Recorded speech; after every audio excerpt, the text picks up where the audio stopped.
Yashodanandana Brajajanaranjana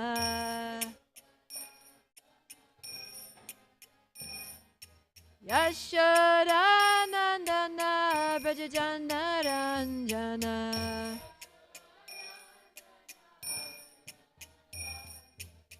Yamunatira Vanachari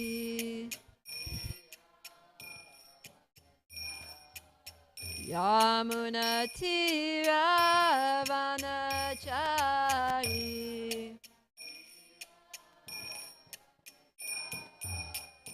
Jaya Radha Madhava Kunja Bihari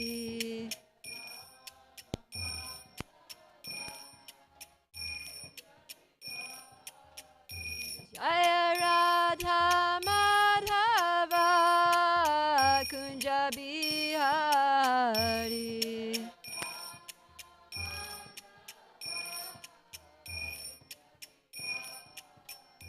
Jaya Prabhupada Prabhupada Prabhupada Srila Prabhupada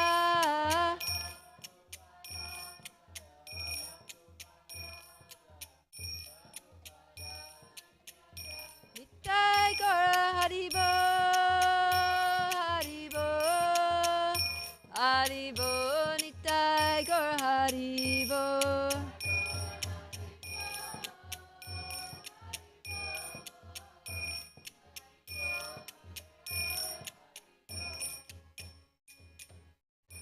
Gaura Premanandi Haribo Om Namo Bhagavate Vasudevaya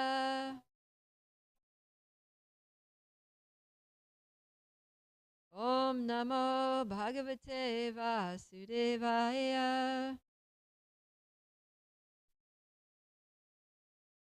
Om Namo Bhagavate Vasudevaya Narayana Namaskritya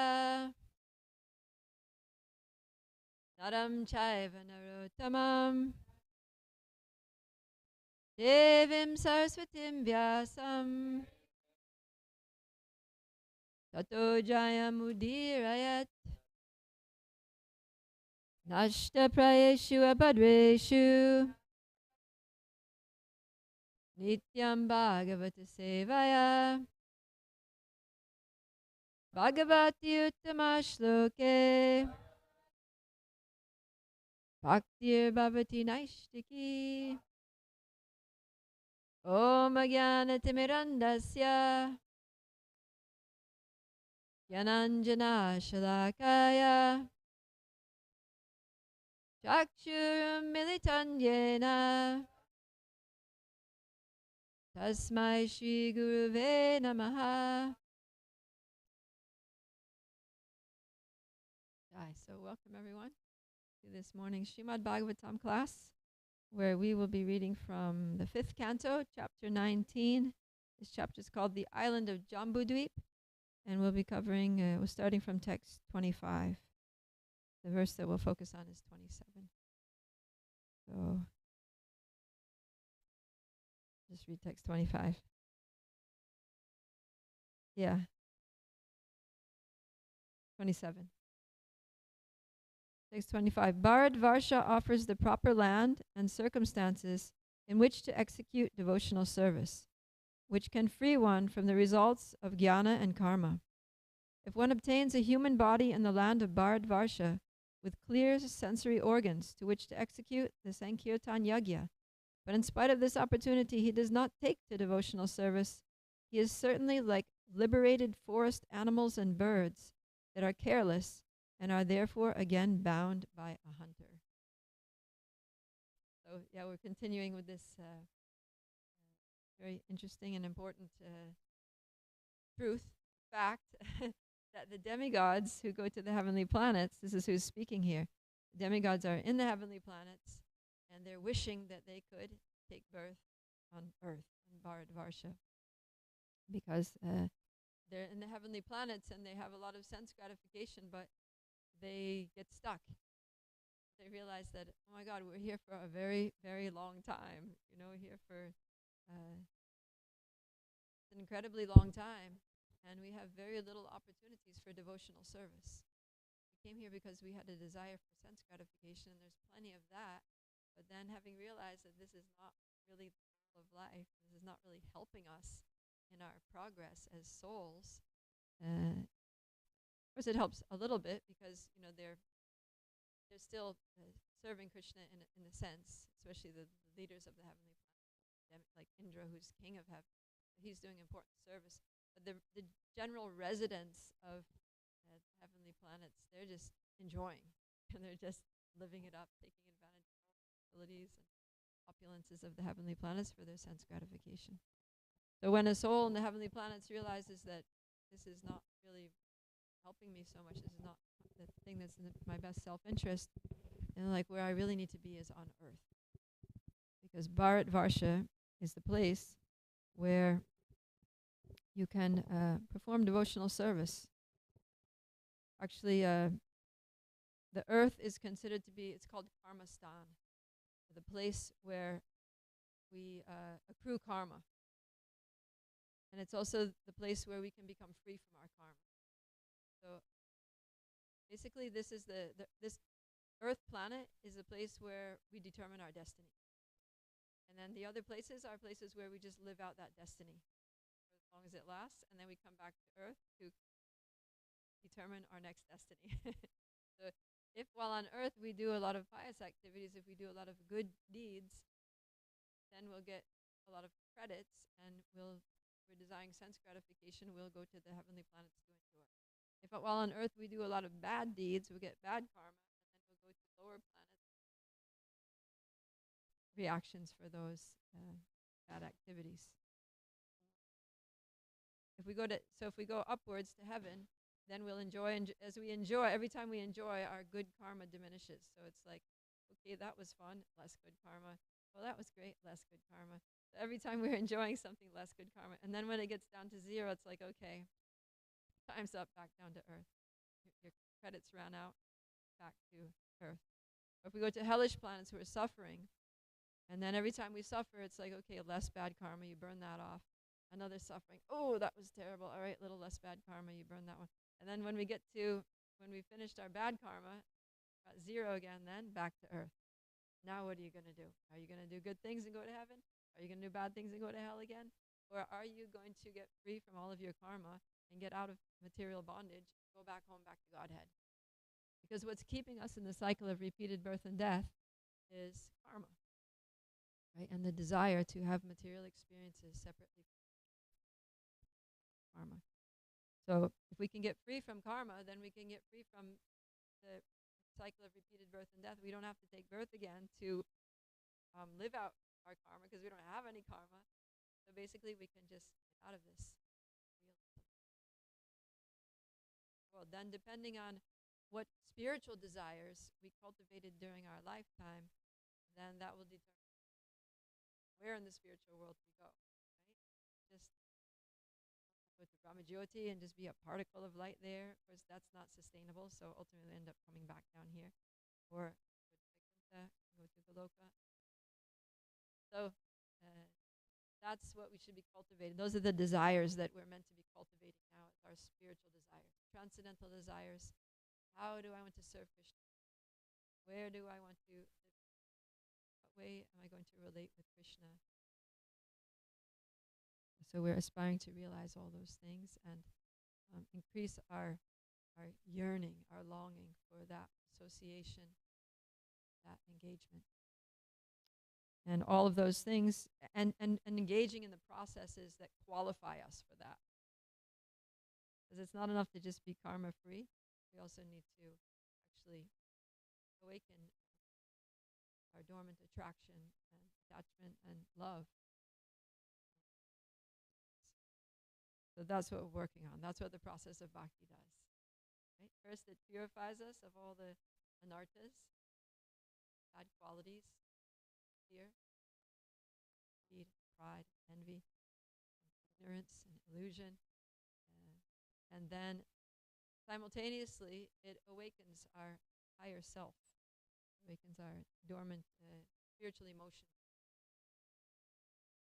spirit of service. So, so the demigods are eager to have that, to have this experience, to have the opportunity to engage in bhakti, because bhakti is the only thing. It's the only activities. Service of the Lord is the only activity that doesn't get karma. And this, so sometimes when we're in preaching or in outreach, we talk about, ripe fruits or low-hanging fruits, right? We want to find that there's a lot of people out there. Some are just totally like not interested in Krishna. Comes here. That's why, so many avatars come here. Avatars come here and preach Krishna consciousness, because we can take it and it's easier for us, and we can make our life perfect here and go directly back to Godhead. So, and because Krishna comes here, then when he comes, he brings so many nice things with him, right? Like it's his dham. So we have the dhams here we're learning about. The Asirin Navadvip dham, Vrindavan dham, Ayodhya dham, Lord. Holy places of pilgrimage that we can go to and remember these pastimes. There's so many things going for us here. We just have to do it. And we see the demigods are hankering and hankering. So if somebody takes birth on earth in a human form of life, because the animals are also on earth, insects are on earth, plants are on earth, but they can't take to devotional service. So here we are, best place, got the best kind of body, a human body here on earth, and we have full facility to take to devotional service. So the demigods are seeing this, and they're like, wow, these people are so fortunate. But in spite of the opportunity, if they don't take to devotional service, then it says they're just like forest animals that were caught by a hunter and freed, but then they got caught again. So it's like when we take birth on earth, it's like we're freed. It's like we have this chance. Now you can be free. Because a forest animal, it's like they're freed. Now you can live a free life. Now you can, make your home, your family, eat what you want, whatever you can find out there in the forest, live a good life. Because the hunter is just going by the Supreme Lord, such as Indra, Chandra, and Surya, all of whom are worshipped differently. The worshippers offer the demigods their oblations, considering the demigods part and parcel of the whole, the Supreme Lord. Therefore, here they are in the best position. Instead of worshiping the Supreme Lord, they're worshiping us. Like, oh my God. Like, they're so confused.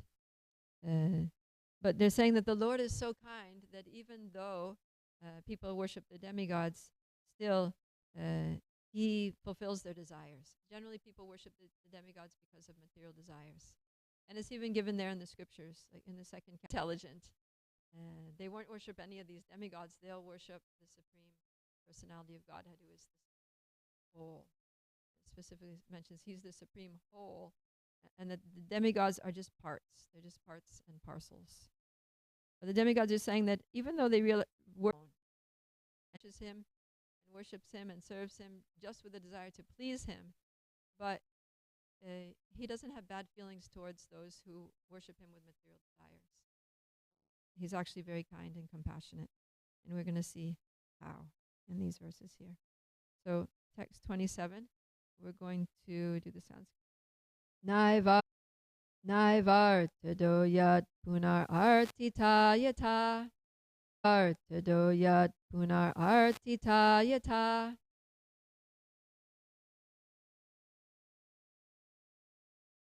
Swayam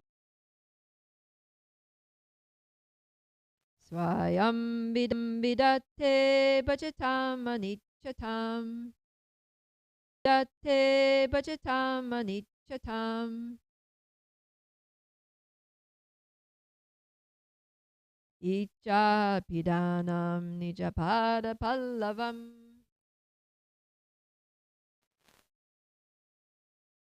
Satyam dishyatartitamartito nrinam.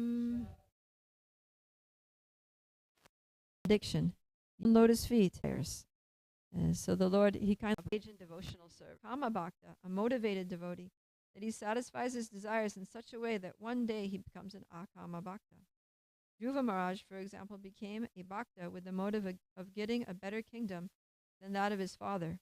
But finally he became an Akama Bhakta and said to the Lord, Swamin Kritarto Smivaram Nayache. Therefore, even for material motives, one should not worship anyone other than the Supreme Personality of Godhead. One must fully engage himself in the devotional service of the Lord so that all his desires will be fulfilled. And at the end, he can go back home, back to Godhead. So it's just interesting that Krishna, he fulfills the desires of the devotees. You know, like if you ask devotees with your material experience here,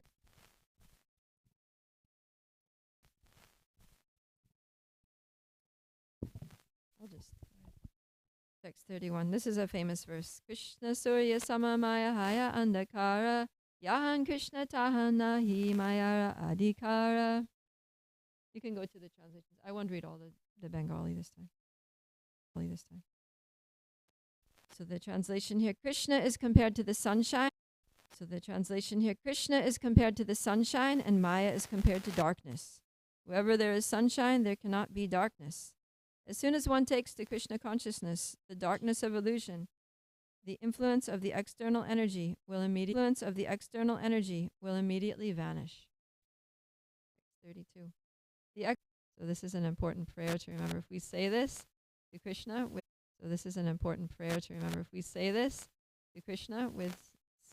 sincerity, then even once, then we're immediately freed from the clutches of Maya. There you go. If you're ever in Maya, just turn to Chaitanya Charitamrita, Madhya Lila, chapter 22, text 33, and say this with all your heart, and Maya's going to go away. Text 34. Because Krishna says, Krishna actually takes this vow.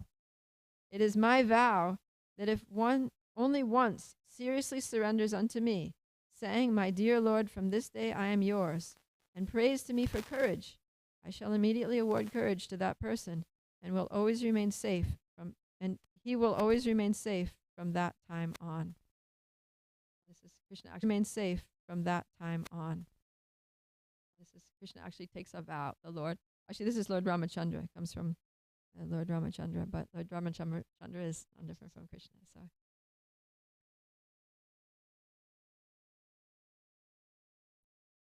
I'm not sure. Do you know?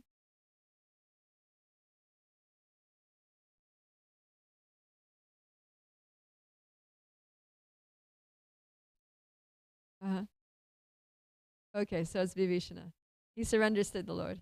He says, yes, it's my vow that whoever surrenders to me, I will take care of.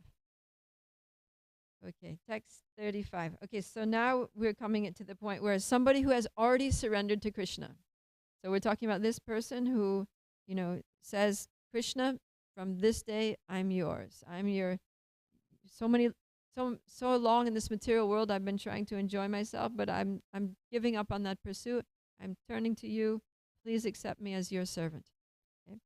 But then, due to bad association, the living entity desires material happiness, liberation, or merging into the impersonal aspect of the Lord, or he engages in mystic yoga for material power. If such a person actually becomes intelligent, he takes to Krishna consciousness by engaging himself in intense devotional service to Lord Sri Krishna. And now here's the verse that we just read in the purport. Whether one desires everything or nothing, or whether he desires to merge into the existence of the Lord, he is intelligent only if he worships Lord Krishna, the Supreme Personality of Godhead, by rendering transcendental loving service. So all of you here are very intelligent because you're serving Krishna. Okay, then it says, if those who desire material enjoyment or merging into the existence of the absolute truth engage in the Lord's transcendental loving service, they will immediately attain shelter at Krishna's lotus feet, although they did not ask for it. Krishna is therefore very merciful. So this is what the demigods are commenting on, that Krishna is so merciful, he does this. Krishna says, this is how Krishna feels about somebody who's actually turned to him and is trying to serve him, but still has material desires. Krishna says, If one engages in my transcendental loving service, but at the same time wants the opulences of material enjoyment, he is very, very foolish. Indeed, he's just like a person who gives up ambrosia to drink poison. So that's kind of similar to what the demigods are saying. It's just like a person who is given freedom, but again, just walks into the hunter's cage. So the ambrosia means nectar, like heavenly beverage. So, okay. So now this is what Krishna thinks. This person's very foolish. So now how is he going to respond to this person, the devotee who has material desires? So he says, since I am very intelligent, why should I give this fool material prosperity? Instead, I shall induce him to take the nectar of the shelter of my lotus feet and make him forget illusory material enjoyment. So he's saying that this person is a fool. They've come to me, but they still have material desires. But he's like, but I'm not so fool. I'm not going to be a fool like him. And I'm very intelligent. So I actually know what's good for my devotee. And why should I fulfill those foolish desires? Then continues here. Whenever Krishna is requested to fulfill one's desire, he undoubtedly does so. So he says, I'm intelligent. Why should I just fulfill their material desires? And then he has another thought. He's like, actually, I should fulfill their material desires, but I should do it in a way that purifies them of the desire. So this is what it says here. This is the verse.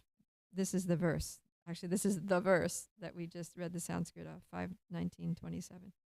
Whenever Krishna is requested to fulfill one's desire, he undoubtedly does so, but he does not award anything which, after being enjoyed, will cause one to petition him again and again to fulfill further desires. When one has other desires but engages in the Lord's service, Krishna forcibly gives one shelter at his lotus feet, where one will forget all other desires. 41. When someone engages in Lord Krishna's devotional service for the satisfaction of the senses, and instead acquires a taste for serving Krishna, he gives up his material desires and willingly offers himself as an eternal servant of Krishna. Then this is the last one I'll read here. When he was being blessed by the Supreme Personality of Godhead, Dhruva Maharaj said, O my Lord, because I was seeking an opulent material position, I was performing severe types of penance and austerity. Now I have gotten you, who are very difficult for the great demigods, saintly persons, and kings to attain. I was searching after a piece of glass, but instead I have found a most valuable jewel. Therefore I am so satisfied that I do not wish to ask any benediction from you. So it's very comforting, reassuring that as devotees, even if we have material desires, Krishna knows how to handle those things. And he will generally tend to fulfill them, but he'll do it in such a way that we won't want it anymore. We'll be able to, we'll get what we want, and we'll experience a certain situation, or we'll enjoy some facility, a position, some enjoyable object in this world, and Krishna will arrange that experience in such a way that it kind of runs its course. And then we're like, all right, well, that was nice, and I don't need it anymore. I'm ready to move on. So thank you very much, Krishna, for the experience, for fulfilling that little desire that I had. And, it just makes me love you even more, because you gave me a chance to kind of live that out, And, and I realized that it made me realize that the thing that I wanted so much, okay, I got a little bit of pleasure out of it, but I also, there were also difficulties involved. And it also caused me some trouble. But in the course of it, I realized that the real happiness comes from you only. And that the only reason that you gave me that thing anyways was to enhance our relationship, was for the sake of the relationship. It's like sometimes the child may want something, the parents, they know it's not the greatest thing, right? So they don't really want to give it, but it might come to a point where, especially if you have a teenage child or something, or an adult child living at home, it might come to the point where if I don't allow my son or daughter to have this thing, then they might just take off. They might just be like, okay, then I'm out of here. I'm going to do what I want with or without you, and then leave. So for the sake of not destroying the relationship, they might, give the child something that's not great for them, but they'll also guide the child. If they're good parents, they're going to guide the child through the experience. Because they know it's not going to come to a good end. They know that it's going to have some bitter fruits along the way. So like, okay, here's the thing that you wanted. Here's the situation, whatever you wanted. But I just want to warn you that there are some dangers in this. I want you to be very careful. I want you to know that in navigating this situation, we are here for you, and like that. So sometimes Krishna is like that. He'll give us a situation, but he knows that it's going to be frustrating and disappointing, and it's going to lead to our unhappiness. But we're bent on it. But he'll be like, okay, here you go, have it, but just know that this is only a temporary thing. It's not going to make you ultimately happy, and I'm always here for you, and just turn to me. If and when things get bad, just turn to me. Just take more shelter of me. And sometimes it actually helps. Sometimes when we try to fulfill our material desires, it can be helpful. Because one, we realize that thing is not going to make us happy. We realize that it's just going to be a cause of our frustration, and it'll force us to take shelter of Krishna. So, and that's what Krishna is saying here, is that he, what was that when it says that he forcibly, he forcibly gives the person, the devotee, the shelter of his lotus feet, even if he didn't want it. So he gives us that thing, and then he knows it's doomed for failure, but that the frustration that arises in our attempt to fulfill our material desires brings us to a situation where we have no other choice except to take shelter of Krishna. And so we're forcibly brought to Krishna's lotus feet. So that happens for devotees. Doesn't necessarily happen for non-devotees. But Krishna, he's very, very kind. And because the only reason he fulfilled our material desire was out of love and out of care for us, and for the sake of the relationship. Because we already turned to him. We already told him that we want to have this relationship. But there's an obstacle. The material desire is actually an obstacle to the relationship. And so it's very interesting. Krishna's so smart. He's just so intelligent that he's actually saying, yes, I'll give you this obstacle to our relationship for the sake of the relationship, but I'll also give you the process to remove the obstacle, and I'll help you in doing it. And by doing so, that obstacle will never come between us again. So it's actually very beautiful. Krishna is so loving, and he's so intelligent. Like he says, you may be a fool. You're a fool for wanting this, but I'm not a fool. Jen is like, you can understand that they're kissing. Really, and then we're like, wow. Then we, what it looks like externally. whatever.